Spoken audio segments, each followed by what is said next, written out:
And now, in studio, bringing his Midwest values from the Show Me State to the land of San Diego. He's a triple threat, licensed as an attorney, mortgage broker, and a top producing realtor who's crushing the competition. Here to deliver you what's happening in the trenches of the market. Your host, Michael Gaddis.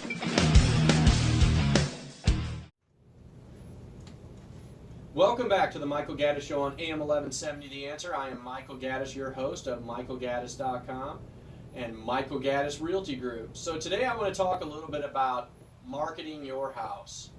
Now, I've spoken ad nauseum, and I stress ad nauseum, about the fact that a lot of the real estate professionals that are out there are not necessarily the kind of people that you really want marketing your house. You really need to interview real estate agents. And I'm going to stress that to you because not all real estate agents are created equally. I know that some people think, well, one real estate agent's just like another. That is not true. Agents have different abilities, they have different influences, they have different ideas, they have different marketing tactics. Real estate agents are not interchangeable. They're not. Now, I know, because I've told this story before, or I use this analogy, that whenever you think about selling your house, it's almost like, the phone starts ringing right away from, Aunt Jean or, Cousin Debbie, or, you go to the gym and all of a sudden everybody, the guy that spotted you on the pet machine, all of a sudden now he's, kind of hoovering over you because he heard you might be selling your house soon. So I think what you need to do is just really kind of think about what it is that you want when you sell your home. And, as I talked about last week, one of the things that you really should look for is somebody who has a very ingenuitive marketing program. There are too many real estate professionals or real estate agents today that think if they put your house on the MLS and they have a few open houses, that's about the extent of their responsibilities. I mean, it's true. And I think a lot of sellers think that that's all that agents do anyway. They think all they do is put their house on the market. Put it on the MLS and have a few open houses, and boom, it sells. And I think that's where the perception that real estate people are interchangeable comes in. Because let me tell you something, it's not true. See, what you need to find, because the way that real estate marketing is going, real estate marketing is changing. In the old days, you used to have to use open houses because people didn't have the internet, right? The only way they could find houses for sale was to look in the newspapers and to drive through neighborhoods to see if there were any open houses or signs available. But the internet has changed everything. And some agents are slower to go with that than others. There's a report, and you guys can look this report up yourself. It's by the National Association of Realtors. It's the Buyer and Sellers Generational Trend Report. Now what this is, it's basically a report filled with data. All kinds of different charts and data based on demographics, based on age requirements. And what it really does is it sets down a lot of things, and it breaks it down between sellers and buyers. For buyers, it talks about, one, what's the first step taken in the home buying process? And it breaks it down by age, telling you exactly what people are doing at any particular age. Then there's another report that tells you what resources do people look for during their home buying search.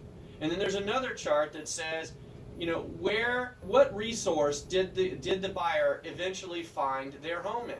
And this chart is amazing to me. I use this chart extensively in my marketing platform, because the internet is very prevalent in every chart there is. Every single chart, the internet ranks high. In fact, the statistics state that 91%, actually a little over 91% of home buyers will utilize the internet at some point during their home search.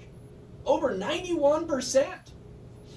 So where does that tell you that people should be putting their emphasis on when they're marketing your home? Now, I know what everybody's going to say. Well, he put it on Trulia, and he put it on Zillow, and he put it on Redfin. Let me let you in on a secret. Those automatically populate to those websites. And if they don't, it's very easy for you to put them on to ensure they're there. It's not a heavy task.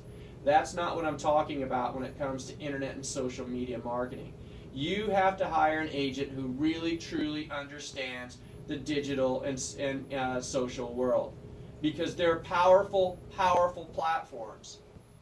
Now, I've offered people over the last couple of weeks, if you list your house with my company, I will actually talk about and feature your home on my radio show. Now, you might be thinking, oh, well, that's not going to help. Radio's not a good medium to sell a house. A house is a better medium to be sold, as a visual. Well, you're correct. And that is why I videotape my radio segments. So what I do is I videotape the radio segment. I chop it down to the exact segment about your home. I give it to my in-house graphic designer. That's right. I have an in-house graphic and video designer. The guy's amazing. So I give it to him, and I have him basically create a video of discussing your home in detail. You can't do this anywhere else. Radio is the best platform in the world to discuss little nuances about your house. You've got a long period of time that I could sit here and talk about your bathrooms. I could talk about what you did with them. I could talk about which direction your house faces. I could talk about what you did in your yard. I could talk about your flooring. I can actually bring up details I cannot bring up anywhere else.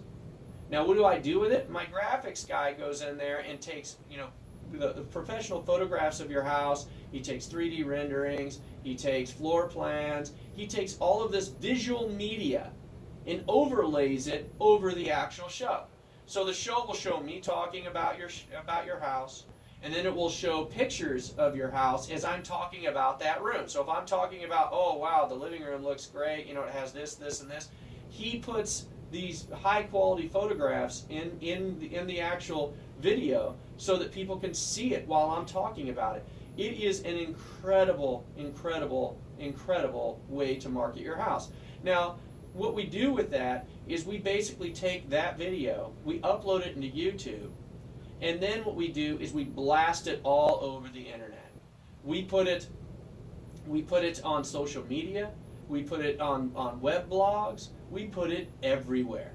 Everywhere we can to try to draw as much attention as we can to your home.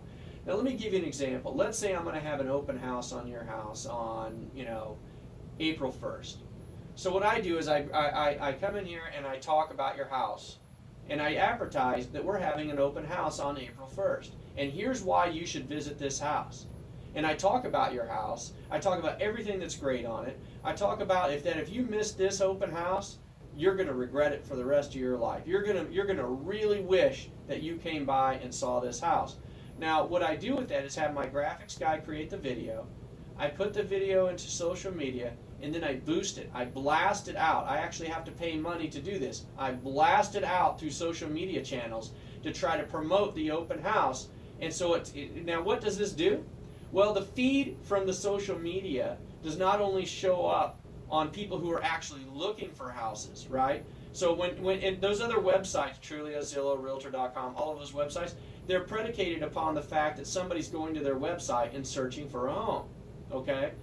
What's different about what I do is, because I'm already doing that as well, my listings are already the same places. What I'm doing is I'm trying to market to even more, a broader pool of buyers. Maybe somebody who hasn't even thought about buying a house yet. Maybe I'll blast it on a social media channel. It'll show up on their, Instagram or Facebook or wherever it might be, Google Plus, whatever it is. And all of a sudden they're looking down and they say, hey, wait a minute. I wasn't thinking about buying a house, but that house looks pretty special. I really like that house. So that's where I'm trying to do. I'm trying to get people's interest of not only the active home seekers, but even the people who aren't necessarily actively home seeking. The good thing is that when we blast on the social media, it's not only hitting there, it's also hitting the people who are actually looking for houses. So I'm hitting the people who are looking and the people who don't even know that they want to look. And I'm trying to get as many people as I possibly can to that open house, or I'm trying to get as many people as I possibly can to look at your house. I'm trying to get maximum exposure. Maximum exposure. Those are the two magic words. Maximum exposure. Because when you're selling your house, that's what you want. You want as many eyes to see your house as possible.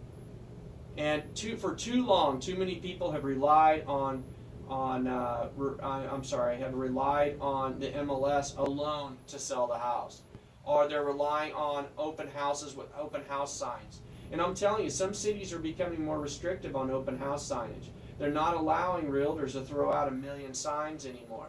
They're putting some really heavy fines, and sometimes they're confiscating signs. Some cities are becoming very restrictive, so it's going to be even harder to get people to open houses unless you properly advertise and market them.